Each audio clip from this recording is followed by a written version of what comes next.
주신 하나님의 말씀이 여기 있습니다. 요한복음 4장 15절에서 26절입니다. 요한복음 4장 15절에서 26절까지의 말씀, 저와 여러분이 한 절씩 돌아가며 읽겠습니다. 여자가 이르되 주여 그런 물을 내게 주사 목마르지도 않고 또 여기 물 기르러 오지도 않게 하옵소서. 여자가 대답하여 이르되 나는 남편이 없나이다. 예수께서 이르시되 너가 남편이 없다 하는 말이 옳도다.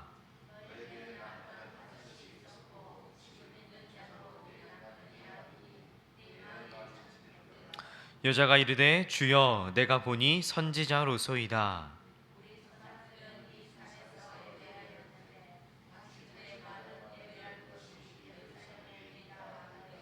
예수께서 이르시되 여자여 내 말을 믿으라. 이 산에서도 말고 예루살렘에서도 말고 너희가 아버지께 예배할 때가 이르리라.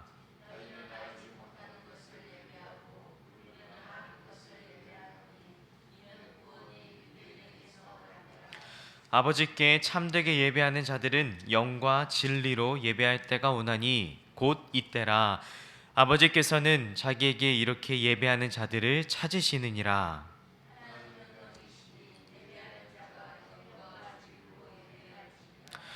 여자가 이르되 메시아 곧 그리스도라 하는 이가 오실 줄을 내가 아노니 그가 오시면 모든 것을 우리에게 알려주시리이다. 예수께서 이르시되 내게 말하는 내가 그라 하시니라. 아멘. 오늘 본문은 예수님께서 유대를 떠나 이제 갈릴리로 가실 때에 사마리아를 이제 표현하자면 굳이 통과해서 가시겠다고 해서 이루어진 만남입니다. 이방인의 피가 섞였다고 해서 순수한 이스라엘 혈통이라 인정받지 못했던 그 더러운 혈통이라 상종도 하지 않았다고 그렇게 말씀은 기록합니다. 북이스라엘의 사마리아 지역을 예수님께서 일부러 가셨던 것입니다. 제자들은 먹을 것을 구하러 마을로 들어갔고 예수님은 그 우물가 곁에서 쉬고 계셨습니다. 그때 한 여인이 낮에 물 기르러 왔습니다. 여인을 보고 예수님께서 나도 물을 좀 달라 그렇게 말씀하셨는데 이때 여인이 흠칫 놀랍니다. 당신은 유대인이면서 왜 나에게 말을 거냐면서. 조금 전에 말씀드렸던 것처럼 유대인들이 사마리아 사람들을 상종하지도 않았기에 말을 걸 것이라 생각지도 못했던 것입니다. 그리고 예수님께서 사마리아 여인에게 말씀하시기를 지금 너에게 물을 달라고 하는 이가 누구인 줄 알았더라면 너가 구하였을 것이라고, 그리고 나는 너에게 생수를 주었을 것이라고 말씀하십니다. 이에 사마리아 여인은 당신은 물 기를 그릇조차 없는데 무슨 수로 물을 기를 수 있겠냐면서 묻습니다. 이때 예수님께서 이러한 말씀을 하십니다. 오늘 본문 바로 앞의 말씀인데 제가 봉독해 올리겠습니다. 예수께서 대답하여 이르시되 이 물을 마시는 자마다 다시 목마르려니와 내가 주는 물을 마시는 자는 영원히 목마르지 아니하리니 내가 주는 물은 그 속에서 영생하도록 솟아나는 샘물이 되리라. 아멘. 자, 물을 길러 온 사람에게 있어서 이러한 물이 있다면 다시는 목마르지 않고 영원토록 목마르지 않는 그런 물이 있다면 그보다도 좋은 것이 어디 있겠습니까? 한 번으로 물을 얻고 끝나는 것이 아니라 영생하도록 솟아나는 샘물이라고 하니 이 사마리아 여인도 이 물이 받고 싶었던 것입니다. 그래서 오늘 본문 시작 부분에 이렇게 말하는 것입니다. 주여 그런 물을 내게 주사 목마르지도 않고 또 여기 물 기르러 오지도 않게 해 주옵소서, 이렇게 말했던 것입니다. 그런데 이러한 상황에서 예수님께서 갑자기 다른 이야기를 하십니다. 지금까지 계속 물 이야기를 하고 있는데 물 이야기가 아니라 뜬금없는 남편 이야기를 꺼내십니다. 이 사마리아 여인에게 예수님 자신이 누구인지를 알려주고 싶으셔서 그러셨을 것입니다. 자, 남편 이야기를 묻자 이에 여인이 대답하기를 자신은 남편이 없다고 말합니다. 그래서 예수님께서 그 말이 맞다고, 이전에 너에게 5명의 남편이 있었고 지금 있는 사람도 남편이 아니니 지금 너가 하는 말이 맞다고, 모든 것을 아시는 주님께서 이 여인의 온 삶을 다 알고 이렇게 말씀하셨던 것입니다. 주님의 말씀을 듣고 이 사마리아 여인이 얼마나 놀랐을까요? 단순히 목말라서 물을 달라고 하는 사람이 아니라 선지자라고 하는 것을 깨달았을 그때, 이 사마리아 여인도 참 대단합니다. 예수님께 질문을 이제 하나 하는데 이 질문이 우리의 삶을 좀 돌아보게 합니다. 이 사마리아 여인이 던졌던 질문은 이것입니다. 20절 말씀입니다. 우리 함께 20절의 말씀을 읽겠습니다. 우리 조상들은 이 산에서 예배하였는데 당신들의 말은 예배할 곳이 예루살렘에 있다 하더이다. 자, 여인이 말한 이 산, 자, 모세와 여호수아 시대의 예배 장소로 언급되는 그 그리심산을 말합니다. 하지만 유대인들은 성전이 있는 예루살렘을 예배의 중심지로 삼고 살았습니다.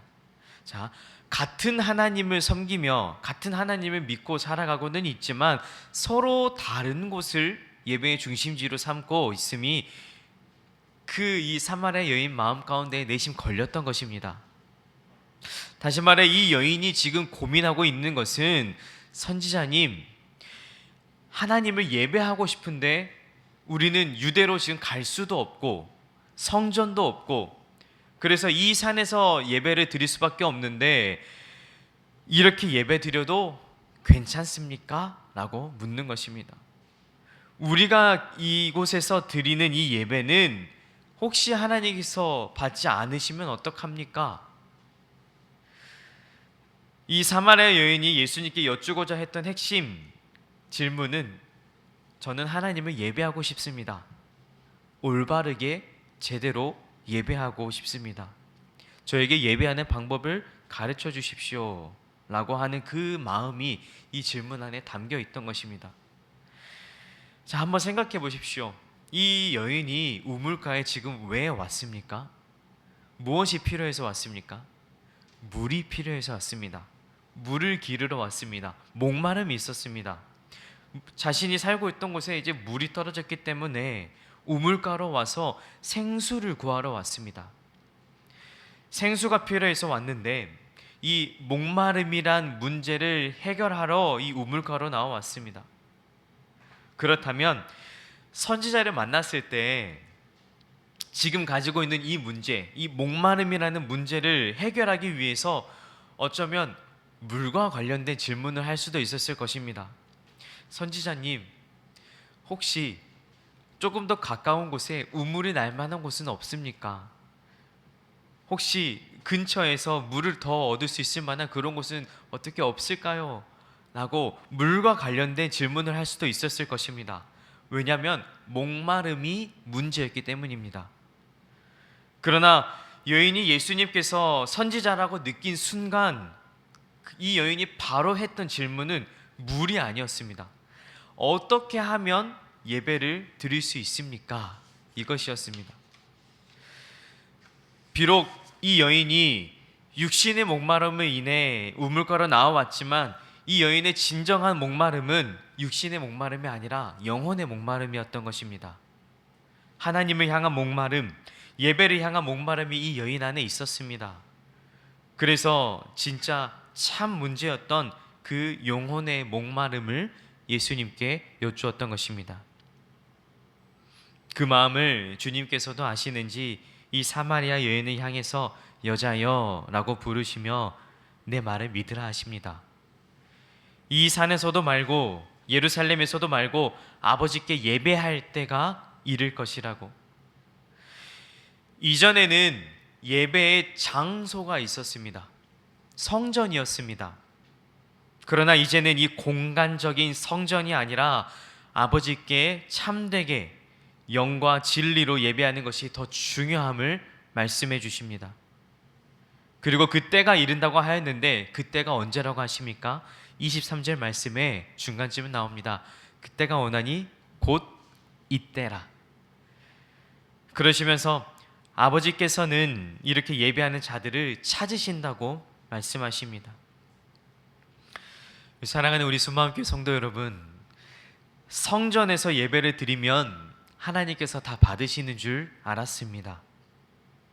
사마리아 백성들은 비록 성전이라는 공간은 없지만 이 산이라고 불렸던 그 그리심 산에서 나름의 예배를 드리면 그 공간 안에서 드렸기 때문에 하나님께서 받으실 줄 알았습니다. 하지만 예수님께서 말씀하신 것은 예배란 공간이 아니라 영과 진리와 성령, 마음과 정성으로 드리는 것이며 그러한 예배를 하나님께서 받으시고 그렇게 예배를 드리는 자를 지금도 찾고 계신다고 말씀하십니다. 이 말씀을 오늘날로 가져오면 어떻게 될까요? 주일 교회에 와서 예배 드렸다고 하나님께서 무조건 다 받으시는 그런 예배가 될까요? 교회라는 공간이라고 하는 이곳에 앉아 있었으니 그것이면 모든 것이 다 되었을까요? 그렇지 않습니다. 하나님께서 찾으시는 예배자는 성전을 뛰어넘어서 영과 진리로 예배 드리는 자입니다. 오늘날 우리가 많은 예배를 드리고 있습니다.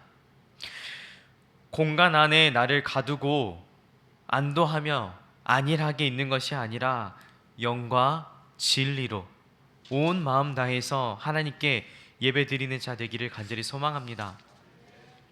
이 사마리아 여인, 남편이 5이나 있었고 지금 있는 자도 남편이 아니니 이 사연만 잠깐 들어도 참 쉽지 않은 인생이었을 것 같습니다. 한편으로는 그렇게 살고 싶지 않았을 텐데 상황과 환경에 떠밀려 어느새 돌아보니 이러한 모습으로 되어버렸을지도 모릅니다. 그래서인지 육신의 목마름이 훨씬 커서 육신의 목마름보다 이 영혼의 목마름이 훨씬 더 커서 하나님 붙잡고 더 붙들고 싶어서 이제껏 나름의 예배를 드려왔었는데 그것에 대한 두려움과 걱정이 있었을 것입니다.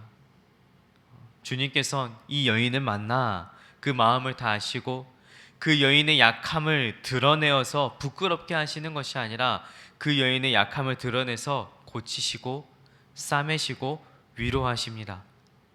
너의 연약함을 다 알고 너의 아픔을 다 안다고. 그 가운데 하나님을 향한 진심 어린 고백과 마음이 있음을 알고 있다고. 두려워하지 말고 평안 가운데에 하나님을 예배하며 살라고 그렇게 여인을 위로하시는 주님을 오늘 말씀을 통해서 봅니다. 사마리아 여인 또 주님과의 만남의 이 말씀을 통해 오늘 우리의 예배의 모습을 돌아보길 원합니다. 공간 속에 있다는 것을 넘어 영과 진리로 하나님께 예배드리며 나아가는 저와 여러분이 될 수 있기를 간절히 소망합니다. 함께 기도하겠습니다. 사랑의 주 하나님, 귀한 말씀 주심에 감사드립니다. 이 말씀을 통하여서 오늘의 우리의 삶을 돌아봅니다. 주님, 하나님 앞에 영과 진리로 예배드리는 자 되게 해 주옵소서. 하나님께 예배를 드린다면서 그저 사람의 편의만을 생각하고 있지는 않은지 점검하며 예배를 받으시는 분인 하나님께 집중하며 하나님께서 예배를 받으실 만하게 우리의 마음과 정성 또 영과 진리로 올려드리는 귀한 예배들이 될 수 있도록 인도해 주옵소서. 모든 영광을 주님께 올려드렸고 구주 예수 그리스도의 이름으로 기도드립니다. 아멘. 주님께서 가르쳐 주신 기도 함께 드리겠습니다. 하늘에 계신 우리 아버지, 아버지의 이름을 거룩하게 하시며 아버지의 나라가 오게 하시며 아버지의 뜻이 하늘에서와 같이 땅에서도 이루어지게 하소서. 오늘 우리에게 일용할 양식을 주시고 우리가 우리에게 잘못한 사람을 용서하여 준 것 같이 우리 죄를 용서하여 주시고 우리를 시험에 빠지지 않게 하시고 악에서 구하소서. 나라와 권능과 영광이 영원히 아버지의 것입니다. 아멘. 우리의 기도를 주님께 올려드립시다.